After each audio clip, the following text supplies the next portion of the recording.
intelectual, perspicaz, directo. Hablemos con Ramiro Espino Velázquez.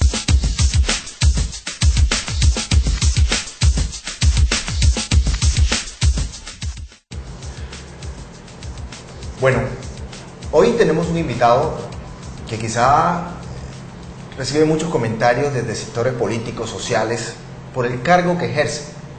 Pero es importante para la ciudad porque es una empresa de servicios públicos la que está manejando, y se trata de la empresa de servicios públicos de Valledupar, Endupar. Se trata del gerente Luis Eduardo Gutiérrez. Muchísimas gracias por aceptar nuestra invitación. Hombre, Ramiro, muchas gracias a ustedes por estar en tu prestigioso programa y que usted sabe que con toda la audiencia y toda la fanaticada que ustedes tienen por su estilo y por su importancia y por la profundidad con que manejan estos temas, me siento complacido. No, nosotros complacidos con usted por aceptar la invitación. ¿Quién es Luis Eduardo Gutiérrez? Porque es bueno que nuestra comunidad conozca quién es el gerente o quién es el que está detrás de una gran empresa. Bueno, Luis Eduardo Gutiérrez, ingeniero de profesión, mis estudios los hice en Bogotá. Desde muy temprana edad me vinculé a una empresa privada, una multinacional, y recuerdo que entré a los servicios públicos gracias a un llamado que me hizo en esa oportunidad el doctor Rodolfo Campos Soto. En ese momento se iba a conformar una empresa de telecomunicaciones de Valledupar, Teleupar, y donde los socios eran Telecom y el municipio. Entonces, sin conocerme hasta ese momento, el doctor Rodolfo vio mi hoja de vida en ese momento y dijo: queremos imprimirle a Teleupar ese ejercicio privado de gestión y de resultado, y sometió mi hoja de vida a la junta directiva y estuve vinculado desde que nació Teleupar hasta que terminó Teleupar. Precisamente, ¿qué cargo desempeñó usted en Teleupar? Que fue muy destacado, ¿no? Bueno, Teleupar, precisamente en ese momento que surgió, estaba en ley de garantía y me tocó asumir prácticamente la gerencia mientras nombraban el gerente en propiedad. Fue así como a los 6-7 meses, cuando nos tocó montar la empresa prácticamente desde cero, llegó nuestro gerente Jorge Eliezer Quintero Castro. A ver, aquí nos vamos a quitar un poquito el ropaje de lo que es la gerencia o el gerente de Endupar hoy, pero vamos a recordar, porque el que no mira para atrás, en cierta medida, no sabe para dónde va, pero usted ya sabe para dónde va, porque usted marcó un hito en lo que fue Teleupar. El desarrollo de Teleupar fue significativo en Valledupar, tanto que era una empresa que tenía unos resultados económicos excelentes, financieros. Sí, claro. Teleupar, mira, Teleupar siempre fue pública, lo mismo que Endupar. Los socios eran el municipio con el 20% y Telecom, que también era una empresa industrial y comercial del Estado, con el 80%. Y Teleupar le costó a la alcaldía de Valledupar 100 millones de pesos. Y cuando vendieron a Teleupar, que fue cuando se liquidó Telecom y arrastró las 13 teleasociadas en ese momento, sí, prácticamente superó los 16.000 millones de pesos. O sea, ¿cómo una empresa de 100 millones pasa a 16.000 millones de pesos? Se revirtieron en el municipio, ¿no? Se revirtieron en el municipio, y en 8 años. Entonces, por eso es que uno cree tanto en que desde el sector oficial se puede hacer empresa. A ver, usted luego de la liquidación de Teleupar entró en un anonimato, ¿no? O sea, desde ahí se desapareció Luis Eduardo Gutiérrez, no se supo de él. ¿Qué se hizo durante ese tiempo hasta llegar hoy a la gerencia de Endupar? Bueno, yo siempre estuve vinculado a las universidades. Yo estuve en la UDES, en la Facultad de Ingeniería Industrial, por más de 15 años. Estuve en la Universidad Popular, nuestra querida Universidad Popular del Cesar, la UPC, vinculado también, primero como catedrático. Cuando salí de Teleupar ya estaba en nómina directamente con la universidad, hasta que asumí el reto de Endupar, que no tenía en ese momento ni siquiera idea de llegar a Endupar. Pero ¿cómo se dio eso? ¿Quién le coqueteó tanto para que usted aceptara lo que para algunos es un chicharrón, ¿no? Es un chicharrón. En Endupar dice, no, es un chicharrón para algunos, pero para otros es la oportunidad política para sostener de pronto una proyección en los gobiernos locales. ¿Ah?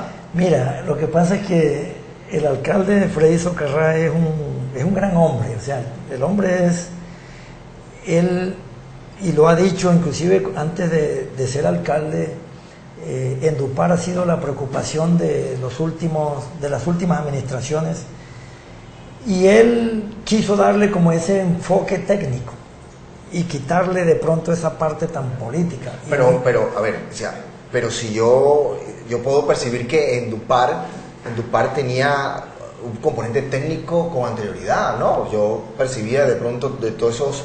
Es más, hablaban más los técnicos que el propio gerente, porque los gerentes eran políticos. No, pero eso no es cierto. O sea, Endupar es una empresa de servicios públicos. Sí. Y por ser empresa de servicios públicos, Endupar, quien llega a Endupar, independiente quien sea el alcalde, quien llegue a Endupar tiene que pensar es en la comunidad, o sea, en sus usuarios, y no distraerse en otros temas. Entonces... Y antes era así. Los gerentes estaban dispuestos a hacer política. Y con eso arrastraba a los demás funcionarios a hacer política.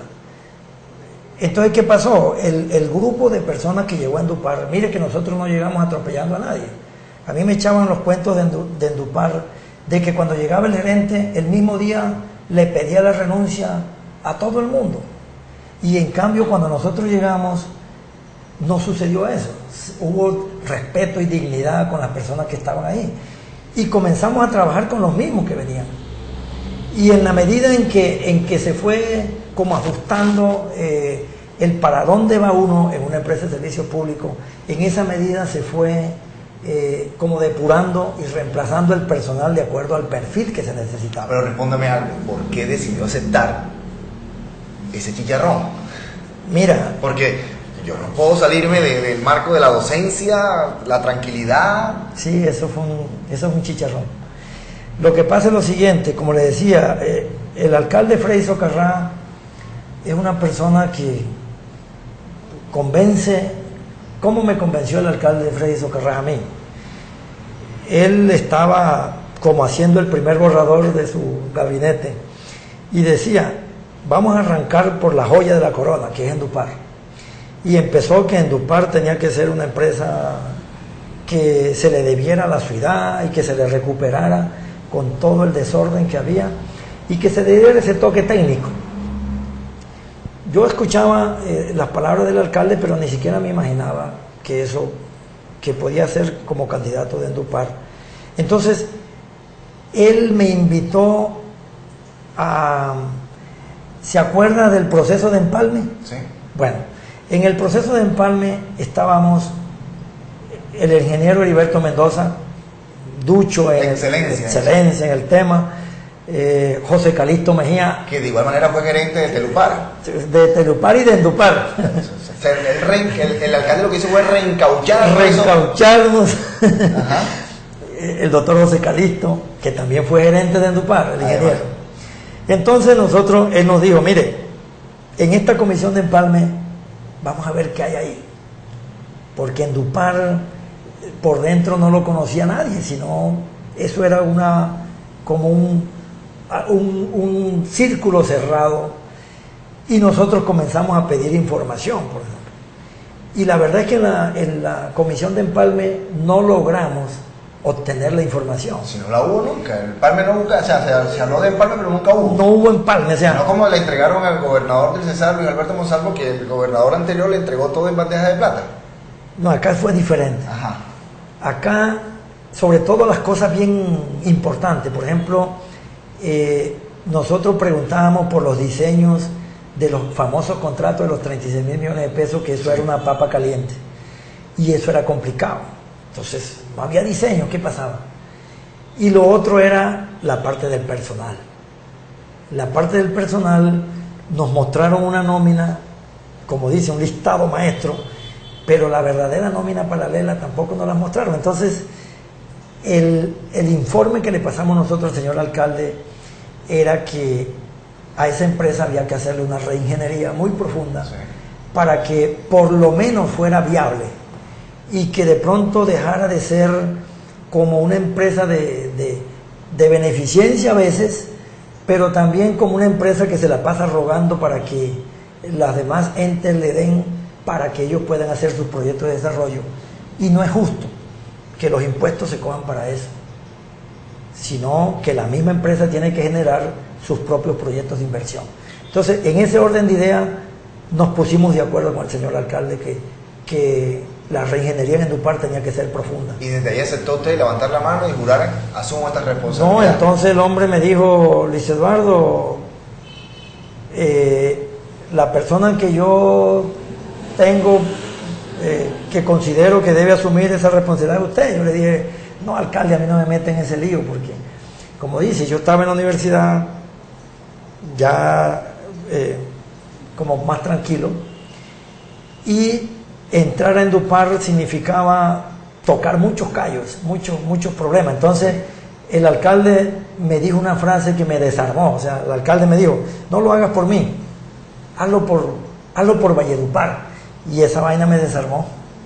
Entonces yo asumí el reto. El reto, y ahí está en el reto. Y ahí estamos en el reto, y yo creo que desde el principio sabíamos que no iba a ser fácil desmontar una serie de situaciones y de intereses complejos que hubo en la empresa. ¿Qué fue lo primero que hizo cuando usted llegó a Endupar, al recibir eso y ya aceptar el cargo y entrar de una vez a la oficina? ¿Qué fue lo primero que hizo y encontrarse con un ambiente prácticamente político? Porque se dejan unos rezagos de los gobiernos anteriores, ¿no? Llegué solo, yo no llegué sino solo, con todos los que estaban. Y cuando reuní área por área, habían áreas, como el caso del área comercial, que no cabía el personal en la sala de junta. O sea, eso era monstruoso, o sea, una cantidad de gente. O sea, había gente que cumplían funciones iguales, similares. Sí, eso era... Son los típicos para empleados. Sí, eso eran las nóminas. Y entonces ahí fue cuando yo dije, bueno, pero ¿cuánta gente, cuánto es el verdadero número de personas que trabajan en Endupar? Entonces comenzamos por ese lado. Y el último grupo que me reuní fue con el sindicato. Entonces el sindicato, la preocupación del sindicato en ese momento era que ellos sí sabían que la empresa iba vía a una intervención por parte de la Superintendencia de Servicio Público. O sea, ellos sí sabían que Endupar prácticamente estaba en peligro de muerte para ser inviable. Entonces, ¿qué hicimos nosotros? ¿Pero eso no lo decían? No lo decían, porque en ese momento político, el que tiene el puesto no le importa, sino que le paguen. Pero el ver el peligro de la empresa, eso era muy complicado. Entonces, ¿qué pasa? En la parte financiera, nosotros lo que hicimos fue trabajar con presupuesto de caja. O sea, si hubiera una ley 550 para Endupar, nosotros arrancamos desde el primer día con ley 550. ¿Por qué? Porque nosotros respetamos y solamente contratamos lo que era prioritario. O sea, si no había plata no se contrataba, y apriétese. Entonces, ¿qué pasó? Todo aquel que tenía contrato de prestación de servicio y que se le vencía el contrato, yo no lo volví a llamar. O sea, nosotros, sin necesidad de despedir a nadie, salieron 237 personas que sobraban. Y fue haciendo... Entonces fui haciendo, de acuerdo al perfil y a la capacidad de las personas, dándole ese toque técnico que necesitaba la empresa de servicios públicos. O sea, no tanto de que la persona se escudara en que venía recomendado del alcalde o del concejal o de tal cosa, sino que si era bueno, iba, y si no era bueno, de todas maneras no era necesario tenerlo ahí. Entonces eso fue el primer desmonte. Cuénteme algo, ¿usted prefiere entre una copa de vino y un vaso de agua, usted qué prefiere? El vaso de agua. Bueno, hoy no le tengo agua. Hoy no me tiene agua. Mi producto es el agua. Bueno, siempre tome sobre el río.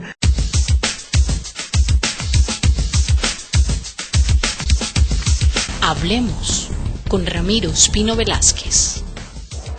Oye, usted está aplicando la resolución de los medidores ya. Ya vamos a comenzar masivamente en eso. Ya vino silbando ya.